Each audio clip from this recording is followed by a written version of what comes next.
పేదల ఇంట వెలుగులు నింపడమే లక్ష్యంగా సీఎం వైఎస్ జగన్ పాలన సాగిస్తున్నారు. మట్టిలో మాణిక్యాలను గుర్తించి వారి ప్రతిభను వెలికి తీయాలన్న ఆలోచనతో ఆడుదాం ఆంధ్ర కార్యక్రమాన్ని నిర్వహించారు. ఆటల్లో ఆరితేరిన ఆణిముత్యాలు చాలా మంది వెలుగులోకి వచ్చారు. కర్రదుంగ వికెట్, చెక్కముక్క బ్యాట్, రబ్బరు బంతితో రబ్బరు చెప్పులేసుకుని ఆటలోకి దిగిన ఈ కుర్రాడి పేరు పవన్ కుమార్ అలియాస్ కిలాడ ఆనంద్ పాల్, ముద్దు పేరు కేఏ పాల్. ఆడుదాం ఆంధ్ర ముగింపు ఈవెంట్లో ఆడుదాం ఆంధ్ర ఆణిముత్యంగా కేఏ పాల్ పేరును సీఎం వైఎస్ జగన్ ప్రకటించిన విషయం తెలిసిందే. విజయనగరం జిల్లా జామి మండలం అలమండకు చెందిన కిలాడ ఆనంద్ పాల్కు చిన్నప్పటి నుంచి క్రికెట్ ఆట అంటే పిచ్చి. స్కూలు గ్రౌండ్నే క్రికెట్ పిచ్చుగా మార్చుకున్నాడు. చెట్టు దుంగలే వికెట్లుగా కొయ్య బ్యాట్ పట్టుకుని రబ్బర్ బాల్తో గల్లీ క్రికెట్ ఆడే ఈ చిన్నోడు 10వ తరగతి వరకు చదువుకున్నాడు. ఆర్థిక ఇబ్బందులు వెంటాడడంతో ఐటీ వరకు చదివాడు. ఆ తర్వాత గల్లీ క్రికెట్తో ఫేమస్ అయ్యాడు. ఒక పంచేవా అని తిట్టేవారు. నాకు చిన్నప్పటి నుంచి క్రికెట్ అంటే ఇష్టం.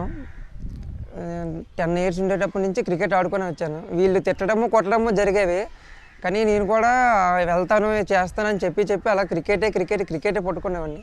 క్రికెట్ ఆడుకొని ఇప్పుడు ఎంతవరకు రాగలిగాను. ఆనంద్ పాల్ తల్లిదండ్రులు చనిపోవడంతో అమ్మమ్మ దగ్గరే పెరిగాడు.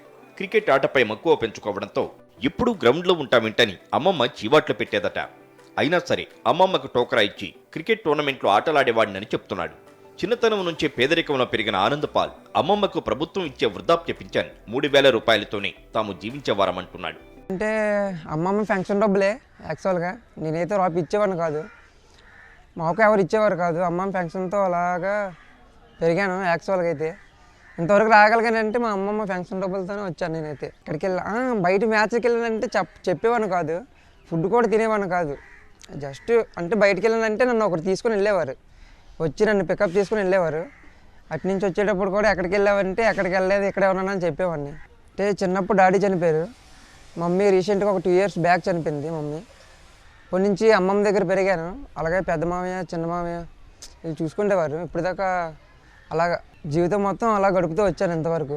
క్రీడలను ప్రోత్సహించడానికి ఆంధ్రప్రదేశ్ ప్రభుత్వం ఆడుదాం ఆంధ్ర కార్యక్రమం చేపట్టారని తెలుసుకుని అలమండ క్రికెట్ టీంను సిద్ధం చేశామంటున్నారు కిలాడ ఆనంద్ పాల్ టీం సభ్యులు.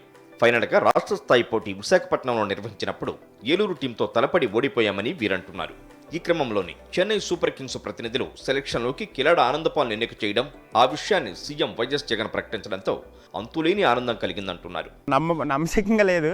ఒకేసారి మా వాడు ఇలా సెలెక్ట్ అయ్యాడు, ఇలాగా ఆల్రౌండర్ పర్ఫార్మెన్స్ చేశాడు, ఇలా సెలెక్ట్ అయ్యాడని చెప్పగానే మాకు ఒకేసారి షాక్ తిన్నాం. మా మ్యాచ్ పోయినా సరే ఇలాగా మా వాడు ఇలా సెలెక్ట్ అయ్యాడని చెప్పగానే మైండ్ బ్లాక్ అయిపోయింది. తర్వాత మా వాళ్ళందరూ ఫోన్ చేసి ఇలా మనోడు సెలెక్ట్ అయ్యాడు అంటే మాకు ఒకేసారి ఇదే అయిపోయింది. చెన్నై సూపర్ కింగ్స్ శిక్షణకు వెళుతున్న కిలాడ ఆనంద్ పాల్పై ప్రశంసలు కురుస్తున్నాయి. గ్రామ సచివాలయం నుంచి దేశస్థాయి క్రికెట్లకు అడుగు పెడుతున్నందుకు తమకు గర్వంగా ఉందని గ్రామస్తులు అంటున్నారు.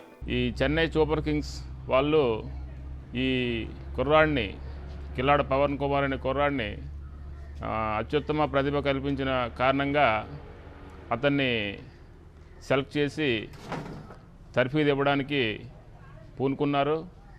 ఇదంతటికీ కారణం ఈ ఆడుదాం ఆంధ్ర కార్యక్రమం ఏ రాష్ట్రంలో లేకుండా మన ఆంధ్ర రాష్ట్రంలో ఈ క్రీడలు పెట్టడం వలన మాకు మంచి అవకాశం మా పల్లెటూరు కుర్రాడికి దొరకడం, ఇదంతా కూడా ముఖ్యమంత్రి జగన్మోహన్ రెడ్డి గారి ఆలోచన. సీఎం వైఎస్ జగన్ ఆలోచనతో మారుమూల గ్రామాల్లో దాగి ఉన్న నిరుపేద ప్రతిభావంతులు తమ ప్రతిభను చాటుకుంటున్నారు. అందుకు నిదర్శనం కిలాడ ఆనంద్ పాల్. ప్రతిభకు పేదరికం అడ్డు రాకూడదన్నదే ముఖ్యమంత్రి వైఎస్ జగన్మోహన్ రెడ్డి తాలూకా దృఢ సంకల్పం. గ్రామీణ ప్రాంతాల్లోని ప్రతిభ గల యువకులు కానీ, విద్యావంతులు కానీ, చదువుకునే వాళ్ళు కానీ వాళ్ళని మణిమాణిక్యాలుగా తీర్చిదిద్దాలన్నది ఆయన తాలూకా సంకల్పం. అందుకే ఆయన చేపట్టిన కార్యక్రమం ఆడుదాం ఆంధ్ర కార్యక్రమంలో ఆంధ్రప్రదేశ్ ఆణిముత్యంగా ముఖ్యమంత్రి వైఎస్ జగన్మోహన్ రెడ్డి ఈ పవన్ కుమార్ పేరును ప్రకటించారు. ఇప్పుడు ఈ పవన్ కుమార్ పేదరికం తాలూకా గోడలు దాటి చెన్నై సూపర్ కింగ్స్ టీం తరపున T20లో ఆడడానికి సెలెక్ట్ అయ్యాడు. ఇప్పుడు ఈ మాణిక్యం సానబెడితే వజ్రంగా మెరుస్తుంది అన్నటువంటిది అందులో అతిశయోక్తి లేదు. ఇటువంటి మాణిక్యాలను తయారు చేయడంలో ఏపీ ప్రభుత్వం చూపిస్తున్నటువంటి చొరవకు సర్వత్రా హర్షం వ్యక్తమవుతోంది. వీడియో జస్ట్ ఈశ్వర్తో యుగంధర్, సాక్షి టీవీ, విజయనగరం జిల్లా నుండి.